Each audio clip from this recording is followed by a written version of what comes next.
Why you should tackle the biggest challenge first. You sit down at your computer, boot it up, and take a look at your to-do list. What do you find? Several big projects and a slew of smaller tasks that need doing. That's before you've even opened your emails. So what do you do? Which projects to get started first? The answer? Whichever task is the biggest and most unappealing. This is what is referred to as eating the frog, which in turn comes from a Mark Twain quote. If it's your job to eat a frog, it's best to do it first thing in the morning.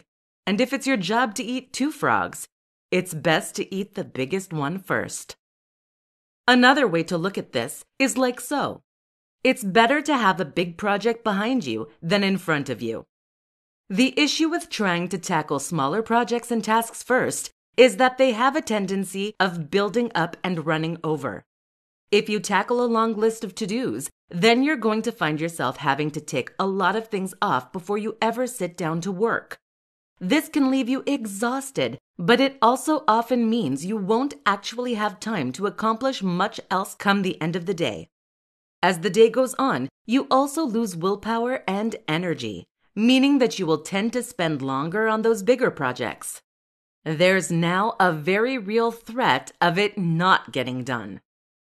Usually, the biggest and most unpleasant task is the one that will provide the most value. This is the one that clients pay the most for, or that is the most important for your employers. Thus, if you complete this task first, you know that you've accomplished the thing that is most valuable. You've done the actual work. This is also a great tool for building and developing the kind of willpower you need to stay productive and self-motivated. There is an exception to this rule, though, of course. That is when you have something that is urgent to do. If a task has a shorter deadline and is something you can't push back, then you should complete this first to avoid getting in trouble. Then the next task will be the biggest and most challenging. Everything else goes on your to-do list.